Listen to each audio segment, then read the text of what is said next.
Degrees outside at 16 minutes past the 8 o'clock hour on Friday, May the 12th. Green Mountain Mornings continuing now. Your host, Chris Lenois, until 9 o'clock this morning. commonsnews.org is the website for your reader-supported, award-winning independent news and views source. Each and every Wednesday out on stands and free, and every Friday we get together with the deputy editor, Randy Holhut, joining us now by phone. Good morning to you, Randy. Good morning, Chris. Good morning, everyone. Hi, Joyce. Hi, Joyce. Thanks so much for tuning in. And, of course, actually, not only deputy editor, but photographer and sometimes reporter as well. And one of the front page stories has your byline on it, Randy. You were at the Southern Vermont Economy Project Forum. Took place on the Landmark College campus on May the 3rd. Members of the different congressional delegations office there. Kind of everybody settled down and things aren't necessarily quite as catastrophic as sometimes the national news make them out to be, it sounds like. Well, the kind of marching orders that they've been getting from their bosses is, try and tune out the noise from the daily news cycle, and there's a considerable amount of noise any given day. But to tune it out and kind of focus on the long term. And you figure with Patrick Leahy as the vice chair of appropriations and Bernie Sanders on appropriations, or the Budget Committee, rather, and Peter Welch being one of Nancy Pelosi's lieutenants, we're in a really good position for such a small state. Yeah, and Welch also, we should point out, the Commerce Committee he's on is the one that does work on the health care. That's the first stop for any of these health care legislative changes. Did that sort of, especially the timing of this meeting coming amidst the votes on the replacement for the Affordable Care Act.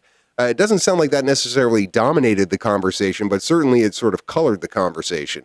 Yes, it did, and because it was good for the stopgap budget vote was happening that day, so yeah. They were kind of and the health care thing was changing hour to hour as they were saying, and pretty much the arm twisting that was going on to get the last few Republican holdouts to go along with the Trump care plan. Right. Now, from those different congressional offices, Chris Saunders, field representative for Senator Leahy, Catherine Becker Van Haste, who directs the health policy for Sanders' office, and then the state director for Congressman Welch, George Twigg, all there representing them. Who was coming from this community that were interested in hearing what they had to say? Unfortunately, not a lot of people. There were only about a dozen people there. Mostly people who had interest in trying to get something from the congressional staffers, like Emmett Dunbar from Rockingham. He's the community development director there, trying to get some satisfaction for Vermed leaving Rockingham. Another story that's in this week's paper. Yep. Someone from River Valley Tech up in Springfield wondering about what can be done for vocational education. Someone from Keene State College asking about funding for college education. So not in terms of general public, no, they weren't there. Well, but, and I believe BDCC was live streaming it on Facebook. Okay. And you kind of really, the draw a lot of these times isn't the members of the staff, but the members of Congress themselves. I'm sure if it was a situation, well, obviously Bernie Sanders, he can fill the latches. But even Peter Welcher or Patrick Leahy in those situations, not that this necessarily called for it, an update and kind of a listen. It was appropriate to have these aides there, I would say. Well, I was hoping for some backstage gossip at a really pivotal time because at that point we heard about the role that Patrick Leahy had in shepherding the stopgap budget through and getting most of the Democratic priorities into this budget and keeping the worst of the Republican ideas out of it. Yeah, Chuck Schumer actually, after that settlement came about, singled out Leahy as one of the real architects of some of the compromises. And no surprise, you don't get to be in the Senate for as long as Leahy has been in and not be able to have that kind of heft on things. some of the specific things that were highlighted at this that are really beneficial, especially to southern Vermont? What were some of those programs? Our favorite federal agency, USDA Rural Development. Yeah, it's amazing what they do. Yeah, and distressing that, there was a release that came out of the department yesterday saying that they're eliminating the undersecretary for rural development, which kind of puts that program under a potential threat. Mm-hmm. Mm-hmm. So I don't think, for all of Trump's professed love for the people of rural America, I don't think that part of USDA will survive long. And if it doesn't, it will very much hurt Vermont because there are so many different projects here in Vermont that have been funded by the USDA's Rural Development Office. Yeah, I have to say that, when you had that part of your story reminding some of the audience about the rural America that supported Trump and how there is an affinity there with rural Vermont, that's taking the president at his word that he actually cares about these rural voters, and we have not seen any evidence of that.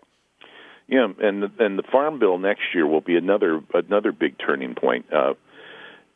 We don't think of Vermont as a farm state, but it most certainly is. But maybe not on the same scale as farmers out in the Midwest. But it's Vermont has a place in that bill, and we can count on our delegation to try and do something about it. It might be better to describe us as a food state versus a farm state, right? I mean, we have our specific, we're not, growing like, acres and thousands of acres of corn or wheat or something like that, but we have our niches and we're very good at the niches that we have, which is expanding all the time with different maple syrup products or now the craft beer and craft distilleries. And that all falls under that same rubric. Well, just showing, like Vermont so often does, showing a different alternative method for doing business. Yeah. For all the griping that you hear about how Vermont is anti-business and a bad place to do business, a lot of entrepreneurs love to be here and are starting up successful businesses here. Yeah, and end up blossoming as a result of it. And people can learn a little bit more about that by reading Randy's story in this week's edition of the Commons. He alluded to another story about the Windham County Economic Development Program and as it was impacted by Vermed possibly leaving Bellows Falls. We'll get to that and other stories found in this week's edition of the Commons after the bottom of the hour news break here on Green Mountain Mornings.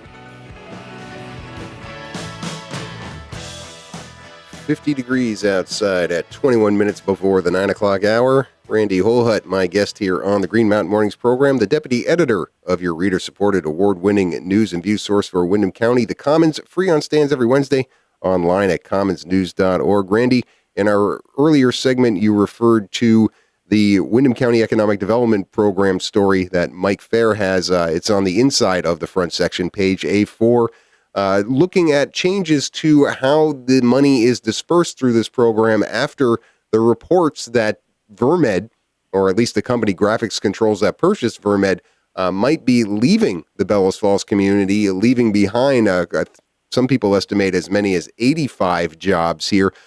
First of all, I guess we should say we don't have confirmation on exactly what's happening with those jobs or what's happening with that business. This is all kind of speculation at this point, right? Yeah, we don't know for certain about that, but we do know for certain that they got $200,000 from the Vermont from the Windham County Economic Development Program, and if they do leave Vermont, they don't have to pay it back. They don't have to pay it back. So this is part of the way the program is written?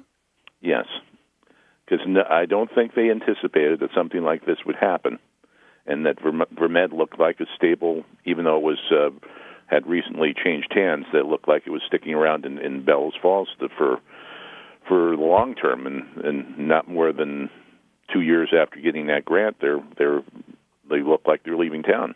The difference here, and I spoke with Mike about this when he was in the studio last, Graphics Controls, from what I can recall, of all the big allocations from this economic development program money that comes from the deal that's made with Entergy over the closing of Vermont Yankee, the $10 million over the 5-year period, all the other businesses that they've been giving these big grants to, GS Precision being one, Commonwealth Dairy being another, seem to have more of an investment in the community. Commonwealth Dairy had obviously built a plant here. GS Precision originated here. Graphics Controls, a very different animal from those two businesses when you think about the contrast. And I don't know if that is how they make a change to a program like this in terms of how they evaluate who they give a grant to versus a loan. I think it would just be the simple matter of adjusting the terms of that, saying that, if you take this money, you are making a commitment that you're going to stay here for a certain amount of time, and if you don't stay here for a certain amount of time, you're obligated to give the money back. Yeah, I guess you're right. That probably for consistency's sake, that would be the best approach, and making sure that there's some sort of results tied to it. Or here's the thing: don't give grants to for-profit businesses. Well, what happened with GS Precision, I mean, that was kind of a classic example of a business saying, we need assistance, or we're going to move to New Hampshire, or we're going to move to Tennessee, or we're going to move to China. Mm-hmm. And we're going to do something and give the company money. Right. And remember during Peter Galbraith's Senate campaign saying, Vermont, it's a losing game because Vermont can never outbid bigger states or even countries for businesses, and that the money is better used to build infrastructure to create the conditions that make for successful businesses, rather than just handing money to companies and hoping that they'll prosper and do the right thing. So Mike talks to Fred Kenny, who's the executive director of the Vermont Economic Progress Council, and he talks about this recapture clause, exactly what you just referred to here. Include a length of time covered by agreements to make sure that money would have to be reimbursed if something like this would happen. I also wonder if there needs to be another layer of evaluation on a local level versus a state level. It seems to me that a lot of this is happening in the Agency of Commerce and Community Development up in Montpelier versus having maybe more input from Brattleboro Development Credit Corporation or anybody on the ground here in Windham County. That would make sense to have the local people who know the conditions and are maybe closer to the management of companies that could provide input on whether a company's making plans to stay or pulling up stakes. Yeah, I don't know. I know that BDCC has some sort of liaison role, but I don't know how much input they have into the evaluation of these grants and loans at this point. And then certainly something maybe that, we know these people. We're saying they are a flight risk, right? to bring it up into that sort of law enforcement language. But that's certainly an ongoing story there. Nice to have Mike covering that and finding stories about that in the comments. Nice to have Wendy doing the reporting for you all now on Brattleboro business. A very comprehensive and very entertaining story about roundabouts on Route 5, and only the way Wendy can cover something like this. I think you should put Wendy on all infrastructure assignments after her Hinsdale Bridge story and now this Route 5 roundabout story. Yeah, she can geek out on infrastructure with the best of them. She really can. She's got quite a knack for it. It's the New Jersey in her, I guess. I think so. Yeah, right. Rotaries, bridges, all that kind of stuff. But the folks from the Vermont Department of Transportation, in giving this proposal to the Select Board in Brattleboro during their most recent meeting, called the project unprecedented, but really not an outlandish project when you think about what they're trying to do up there on Putney Road. Yes, which is eliminate the traffic lights and put in smaller traffic circles. No, we're not talking about big rotaries like the one in Greenfield. Mm-hmm. We're not talking about roundabouts like the one at Exit 3 that everyone curses at, but those are the people who don't remember what it was like when there were traffic lights at that intersection. No, they don't remember. It's much better with the rotary. Even with people who don't know how to use the rotary, it's still much better. Yes, the traffic circles that the Agency of Transportation is envisioning are one lane, slower things. You're not, doing the Massachusetts method of rotary usage, which is drive as fast as you can in there and beat the other car to the spot.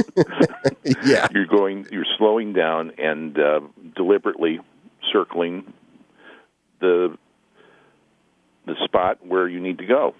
And the only other alternative in that area would be to start closing some of those side roads. And you think there's going to be pushback on this rotary plan. Imagine if they started trying to close some of those access roads to some of those businesses that are off of Putney Road. Yes. Yeah, I mean, or land taking if you wanted to go full tilt with a full size roundabout. a good example of what it would look like is in Swansea on Route 12 over by Sam's. Oh, yeah. I know exactly what you're talking about. Yeah, that's a smaller traffic circle that with a difficult intersection there by where Sam's is at, on a very busy state highway, slows traffic down and allows people to get in and out in a busy intersection, just like the roundabout in Keene, where Route 10, Route 9, and the road into Keene State meet. You can get through that intersection now. Yeah, well, I'm glad you brought up the Swansea example, because the closest thing I could think of is down in Florida where my parents live. There's this development that uses all these roundabouts, and you're not talking necessarily always the sanest drivers down in Florida either. And these roundabouts, I think, do a really good job of managing traffic, also keeping it at a safe pace, because you also, in this particular part of Florida, you don't necessarily have pedestrians, but you have a lot of people in golf carts riding around, because it's a gated community, a very large gated community called the Villages. So you have a lot of this other traffic that you really need to be careful of. And that same kind of thing on Putney Road. When I think about that access area from the marina and how people sometimes walk across the street to rent canoes and kayaks and things like that, something has to be done here before we see another fatal accident with a pedestrian in town. Yeah, and the town already has a bad enough reputation for being a very bicycle and pedestrian unfriendly place. Especially on Putney Road. I mean, the last, and I'll use air quotes around the word upgrade, because the last upgrade they did on Putney Road with regards to adding bike lanes, to me, made it very treacherous for cyclists. So hopefully this will fix that. But you do wonder, even though I think a lot of people might think this is a good idea, I've already seen on Facebook some people posting their concern about this making it worse for traffic on Putney Road, and pushback from things like the malfunction junction lights and the parking garage. Do you think this will be a big fight for the town? Well, as Olga, our good friend Olga Peters likes to say, Brattleboro is the progressive town that's totally unprogressive when you present it with a new idea. Armchair progressivism, right? Yes. And and will freak out over the slightest bit of change. Yeah. To me, I would see the traffic circles as a great improvement on traffic flow on Putney Road, is particularly during the morning and evening commutes when the traffic can get kind of backed up on Putney Road. And we're talking about the most commercial area of Brattleboro. We're not talking about downtown, where people are worried about having this kind of more small community feel. Putney Road, I think, definitely needs this, so we'll have to see. Obviously, this is still a long ways away. They were just reintroducing the plan to the select board last week. People should read Wendy's story on the front page edition of the Commons. People should also read, speaking of downtown, the Voices section of the Commons, Randy, this downtown panhandling PSA. And there's been a big issue with panhandling downtown, and then some responses from some local businesses, right? You have the Tulip Cafe, Turquoise Grill owners kind of putting up, I would say, I think they intended to be humorous and maybe a little frustrated with the panhandling downtown, but just a joke that really went wrong.